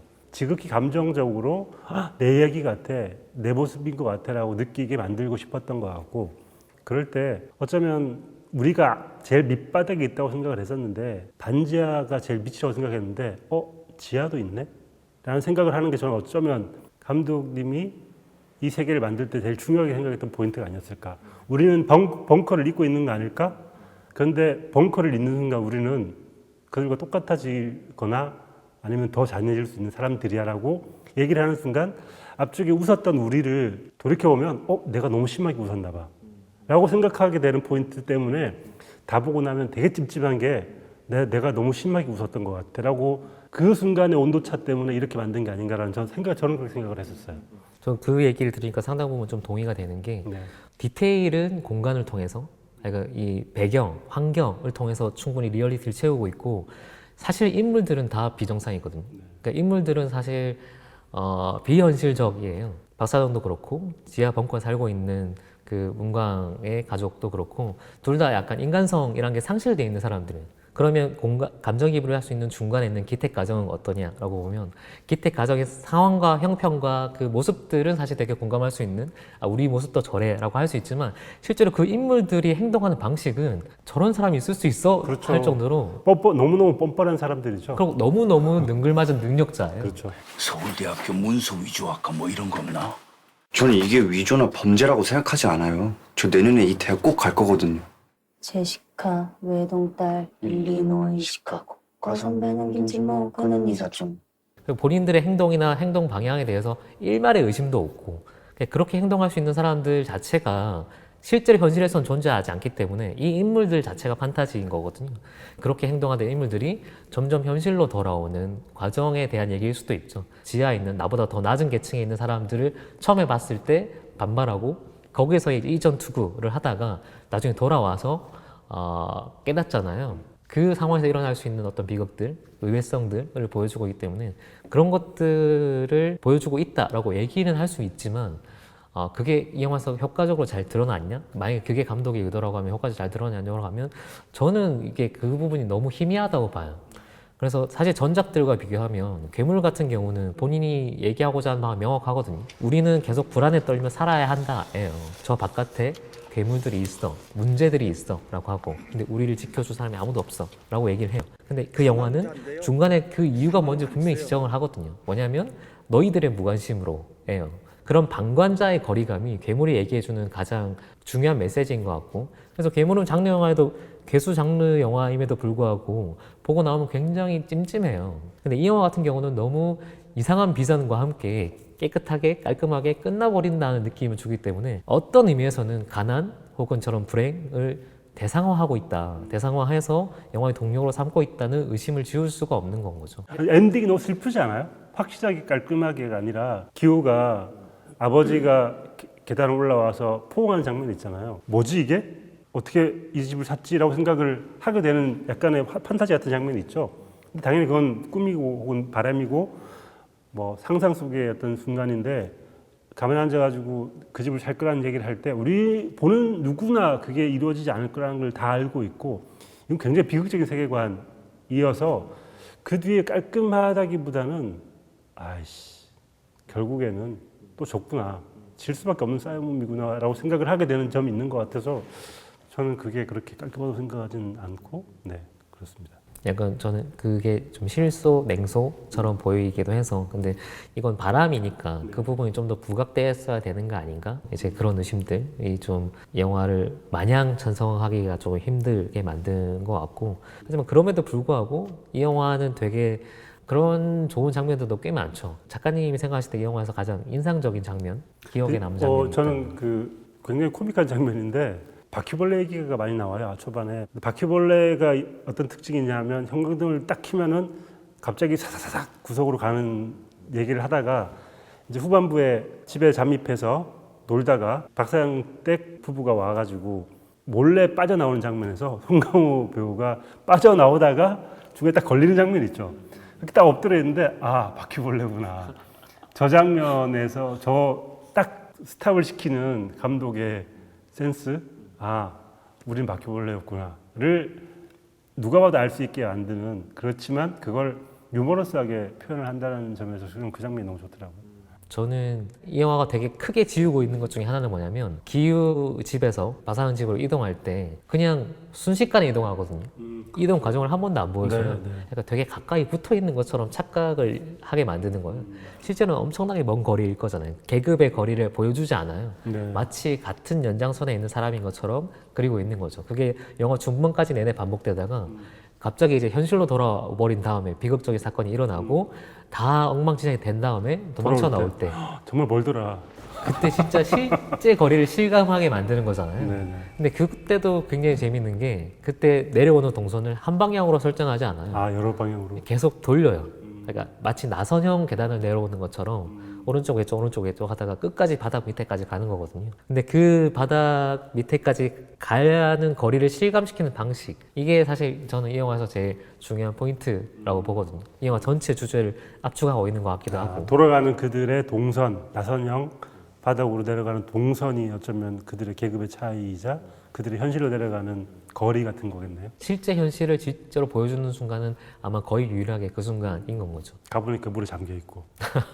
아까 물로 상징되는 절대 물에 젖지 않고 물을 구경하는 쪽의 입장과 물에 범벅이 돼서 이렇게 거기서 뒹굴고 살아야 되는 입장, 그 두 가지를 동시에 보여주는 거죠. 또 그때 되게 중요한 부감샷, 재밌는 부감샷이 나오잖아요. 그 물건 가재두고 실어서 이렇게 뗏목 같은데 그렇죠. 이렇게 실어서 난민 같이. 나가는 숏을 굳이 부감샷으로 찍어서 보여줘요. 저는 그 부감 장면이 너무 슬퍼가지고 수재민이 된 지금 기택의 집 사람들이 어쩌면 약간 난민처럼 보이기도 해가지고 그 사이에 지하 벙커에서 일어났던 일들을 떠올려 보면 그 사람들에게 어떤 일을 했는지를 떠올려 보면 도덕적으로나 계급적으로나 현실적으로나 밑바닥에 있는 정말 난민 같은 사람들이라는 장면을 보여주는데 그때 쓰는 부감이 그래서 약간 저한테 좀 슬펐던 것 같아요. 그 부감이 슬프게 다가오셨어요. 네.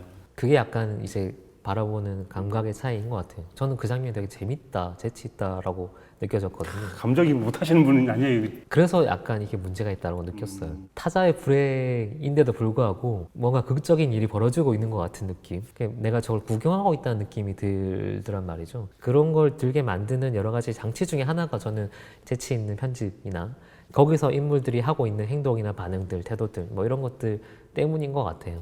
저와 굉장히 큰 차이가 있는 게 영화 전체의 그림 혹은 기술적인 부분을 먼저 보시겠지만 저한테는 감정적인 게 제일 우선인 것 같아요. 똑같은 부감, 약간 각도는 다르지만 그 기택 식구들이 그 박 사장님 정원에 앉아가지고 막 놀다가 해머 던지기를 하는 장면 있잖아요. 그 장면도 부감으로 찍었는데 그 장면은 와 정말 평온하고 안락하고 행복해 보인다라는 생각이 들고 그 날아가서 뭐 어딘가를 깨서 와장창 소리가 들리는 그 소리조차도 뭔가 되게 행복에 겨운 소리 같은 느낌 같은 게 있었거든요. 저한테는 완전히 감정적인 앵글이었던 것 같아요. 그 얘기를 들으니까 진짜 재밌네요. 저는 그 장면이 일부러 이제 약간 인공적인, 그러니까 우리가 TV 화면에 나오는 광고에 나오는 미국의 행복한 가정, 뭐 마당 있고 개 있고 그걸 보여주는 되게 자기적인 장면으로 생각했거든요. 그 화면 색감이 너무 예쁘잖아요.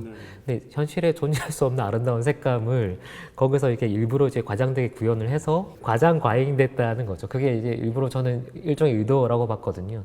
이 가족이 지금 느끼고 있는 행복 자체가 위장된 거고 가짜다라는 걸 이제 보여주기 위해서 일부러 그런 화면들, 동화적인 화면들을 썼구나라고 생각을 했어요. 저는 이 영화에 재밌는 부분들도 몇 개 있는데 그러니까 감독이 보이는 장면들이 좀 있었어요. 저한테는. 그러니까 예를 들면 최호식 배우가 송강호 배우에게 연기를 가르치는 장면이 있습니다. 너무 올라와 있잖아요. 그리고 이제 막 계속 얘기를 하는데 봉준호 감독이 송강호 배우를 떠올리면서 대본을 썼다고 하니까 이 장면을 쓰면서 혼자 얼마나 웃었을까. 대배우 송강호를 최호식 배우가 연기를 가르치는 설정을 하면서 얼마나 재밌었을까라는 생각이 들어서 이 영화는 감독이 보고 있는 세계에 대한 계급에 대한 이야기뿐 아니라 다양한 감독이 가지고 있는 재미와 뭐 취향과 이런 것들이 다 들어가 있어가지고 뭐 다양한 방식으로 읽힐 수 있는 것 같아요. 봉준호 월드, 봉준호 세계 집약판이라고 하는 거는 딱 그런 부분인 것 같고 작가님도 늘 소위 말하는 농담과 드립을 던질 기회를 늘 생각하고 하시잖아요. 봉준호 감독도 마찬가지인 것 같아요. 어느 부분이 재밌지? 이거 어떻게 비틀면 어떻게 재밌을까 하는 걸 계속 상상하고 있는 것 같고 그런 의미에서 이 영화가 우리에게 다가오는 느낌과 해외 관계에게 다가오는 느낌이 확실히 다를 것 같아서 그런 부분에 대한 얘기들이 이제 반대로 올 때 되게 재밌게 느껴질 것 같아요. 예를 들면 대만 카스테라 같은 경우는 우리는 다 알잖아요. 저게 어떤 사연인지. 대만 카스테라고 하는 순간에 컨텍스트가 쫙 읽히는데 달시 파케시가 번역 어떻게 했는지 궁금하다. 그게 되게 궁금해요. 대만 카스테라 알고 해외 사람들이 알 수 있는 비극적인 어떤 기업의 몰락을 그리지 않았을까요? 제가 궁금한 용어들 몇 개가 있죠. 짜파구리나 대만 카스테라나 하객진 이런 거를 하객진 어떻게 번역했을까? 네. 들은 얘기 중에 꽤 재밌었던 거는 김현수 기자가 얘기를 해준 건데 중간에 이제 히딩크 얘기를 해주는 장면이 애려들 때 하는 장면이 나오는데 히딩크를 스티브 잡스로 바꿔 나오고 하더라고요. 네, 그런 번역들이 꽤 있을 것 같아서 오히려 반대로 이게 해외 번역 어떻게 될 건지가 되게 궁금해지네요. 한국 상영할 때 자막판 없나요? 외국 사람들 볼 수 있는 자막판 그 개봉할 때도 있잖아요. 명량 같은 것도 자막판을 개봉하기도 했었는데 장학판 개봉하면 꼭 가서 봐야 되겠다. 어떤 식으로 번역했는지 너무 궁금해서.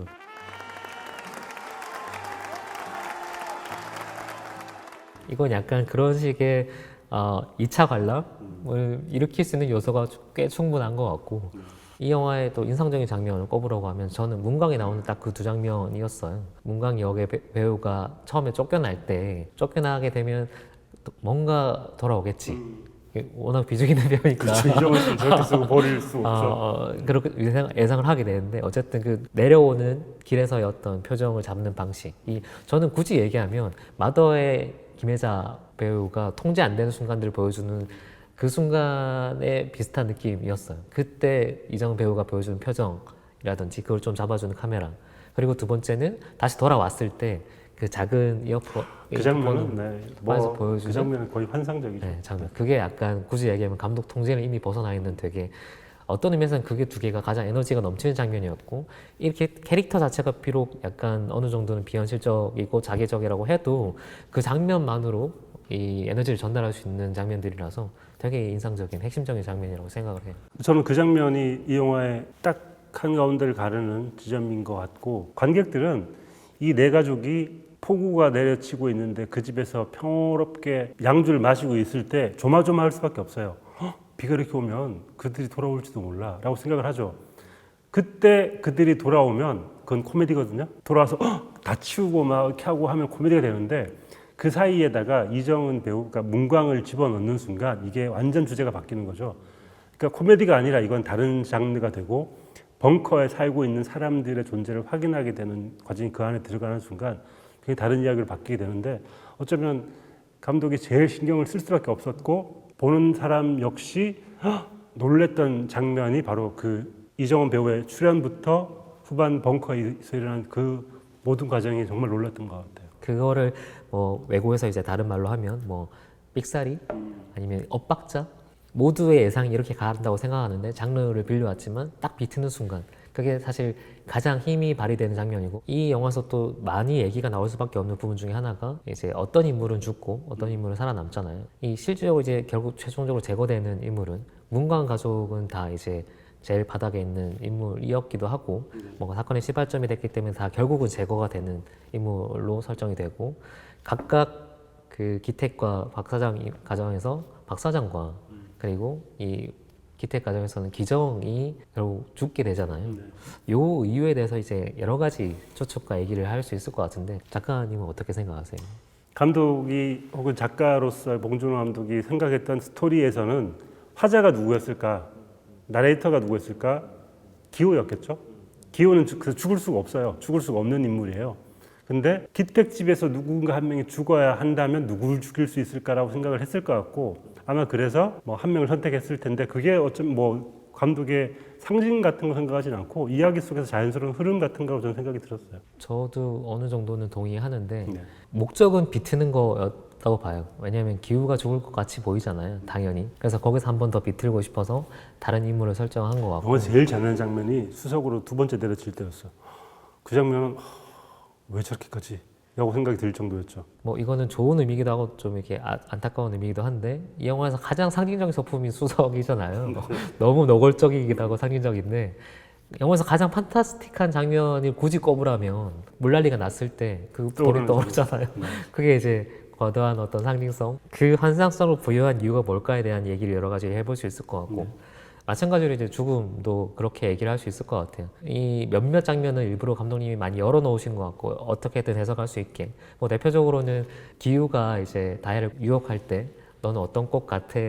라고 할 때 무슨 꽃인지 얘기 안 하신단 말이죠. 그래서 일부러 그런 빈칸들을 꽤 많이 만들어 놓고 있는 것 같은데 어떤 의미에서는 그 인물 선택하는 것도 나름의 빈칸이라고 볼 수 있을 것 같고 어떤 필요성을 가지고 죽인 건 아닌 것 같은데 이거 그냥 철저히 제 그냥 느낌의 얘기를 한다고 하면 그 집에서 가장 능동적인 주체 그나마 실제로 이 가정을 꾸리고 있는 행위의 핵심이 누구냐라고 하면 박 사장 내에선 당연히 이 박 사장인 거고 기택집이 좀 재밌는 건데 기택집에서 저는 유일한 능력자가 이 기정인 것 같거든요. 나머지는 무기력이나 아니면 무책임의 계승자로서의 어떤 역할들이 분산돼 있는 거예요. 또 그 어머니 같은 경우는 실질적으로 이 집의 헤게모니의 핵심을 쥐고 있는 분은 어머니란 말이죠.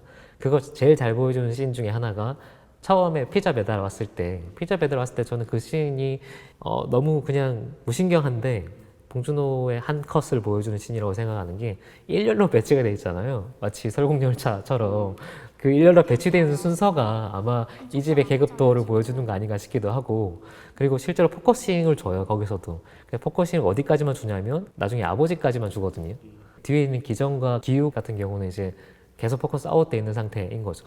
심지어 제일 마지막에 기우 같은 경우는 이것도 약간 상징성을 부여한다고 하면 결국 그 씬에서 이 가정 내 권력도 설국열차에서 햇빛에서 가장 멀리 떨어진 존재란 말이죠. 어떤 의미에서는 그 기우가 이 앞으로 다가오게 되는 얘기라고 볼 수도 있고, 어쨌든 거기에서 기정이라는 딸 역할이 이제 세 번째에 차지하고 있는데, 아마 가정 내 권력 관계에서는 세 번째인 것 같지만 나머지 전반적인 상황을 이끌어가는 과정에서는 이 여성은 되게 능력이 있는, 실질적으로는 뭔가 생산력에 있는 사람처럼 보이기 때문에 박사장과 대비되는 측면에서 헤게모니를 쥐고 있는 엄마를 죽이지 않고 딸 기정을 죽인 이유는 뭘까요, 그러면? 그게 저는 약간 누가 누구에게 기생하고 있냐의 역할로 따지면 이 가정에서 이 나머지 인물들이 기생하고 있는 존재는 기정인 것 같아요. 명확하게 그렇게 나오지는 않지만 그렇게 추측해 볼 수 있지 않을까라는 의미에서 그냥 그렇게 제거한 것 같다라고 생각을 했어요. 각 집의 숙주들을 제거하는 감독의 선택이라고 할 수도 있겠네요. 이 영화 보고 나면 일단 제가 말씀드린 것처럼 먹을 것들이 많이 생각이 나고, 저 같은 사람들이 약간 힘든 부분도 있습니다. 제가 복숭아 알러지 있거든요.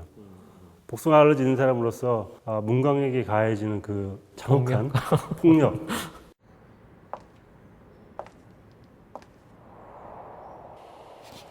생각보다 끔찍하고, 예전에 제가 그런 적이 있거든요. 누가 아무렇지도 않게 이거 보고 하고 던졌는데 제가 딱 잡았어요. 잡았는데 복숭아였어.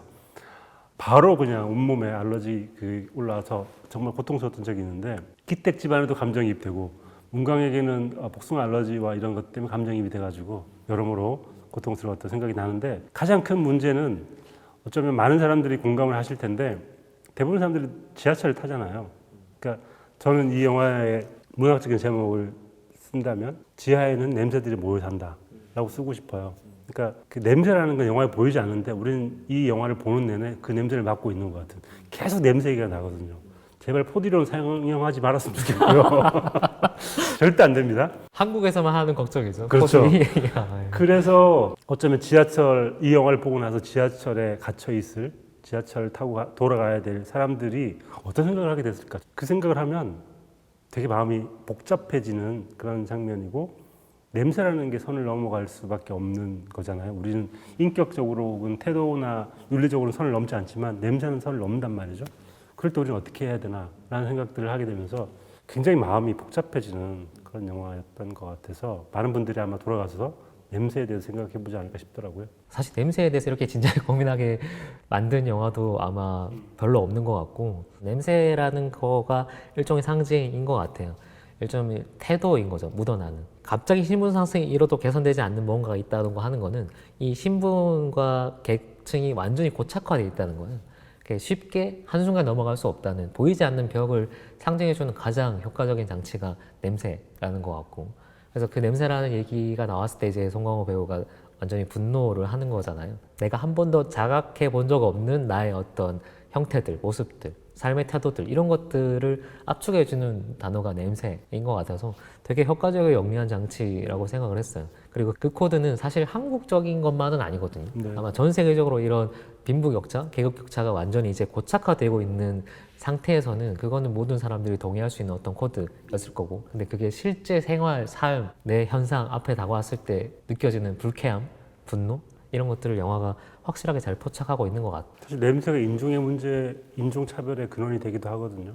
그러니까 우리와 다른 사람들을 갈라낼 때 계급적인 차이, 그런 차이는 눈에 잘 보이지 않기 때문에 잘 모르는데, 냄새라는 것들 때문에 인종을 차별하거나 계급을 차별할 때 그런 수단을 쓰이기도 한다는 점에서 굉장히 무서운 그런 생각이 드는 장면들이었고, 결국에는 기택의 살인 동기가 뭐였느냐, 이거였던 거거든요. 이 열쇠를 꺼내기 위해서 코를 막는 그 순간에 기택이 완전히 정신이 돌았기 때문에 어쩌면 냄새가 어쩌면 살인 동기였던 것 같고, 저는 이 반지하라는 말도 재미있는 게 한국에밖에 없는 구조이고 지하로 내려보내면 햇볕이 안 되니까 햇볕만 들 수 있는 공간만 딱 남겨두고 이제 지하에 묻혀 있는 거잖아요. 그래서 반만 지하다라는 의미도 있지만 반지하에 사는 사람들은 지하를 반대하는 반대의 반자일 수도 있어요. 그러니까 반지상은 없거든요. 그러니까 나는 언제든지 반지하에 살지만 지하에 내려가지 않기 위해서 발버둥을 치는 사람이 반지하, 반대하는 지하를 반대하는 그런 상태이기 때문에 이 반지하가 가지고 있는 것도 굉장히 그 계층의 특성 같은 것들을 혹은 절실함 같은 것들을 잘 보여주는 그런 단어인 것 같아요. 진짜 길게 얘기했고요. 배고파서 집에 가야 될 것 같아요. 너무 배가 고파가지고. 우리도 갑자기 배가 고파지네. 네. 집에 와서 짜파구리 먹든지 뭐 채급살 구워 먹든지. 근데 이렇게 설국열차에서 커티스가 꼬리칸에 있다가 그 제일 앞칸까지 갔잖아요. 봉준호 감독도 이제 칸에 갔잖아요. 제일 앞칸까지. 정말 제일 앞칸까지 갔어요. 그래서 이제 다음 작품에 어떤 식으로 현실 인식을 바라보고 할 것인가를 되게 궁금하게 만들고 설국열차와 옥자를 터닝을 한 다음에 이게 어쩌면 새로운 출발의 시작점 같아가지고 더욱더 기대가 되는 것 같아요. 황금영웅상을 목표로 만든 영화는 아니지만 결과적으로 이제 그 자리에 도착하셨으니까 본인이 가고자 한 건 아니지만 정신 차려 보니 지금 제 앞칸까지 오셨단 말이죠. 그렇죠. 그런 의미에서는 지금 작가님이 얘기하신 것처럼 반환점이라는 게 이 영화 가장 좀 중요한 의미가 아닌가 싶고, 그리고 봉준호 감독님이 앞으로 어떤 영화들을 더 만들지 이 영화 때문에 오히려 더 기대되는 측면도 있는 것 같아요. 네. 그럼 집에 와서 빨리 짜파구리 먹는 걸로 하고 오늘 고생 많으셨습니다. 네, 오늘 수고하셨습니다.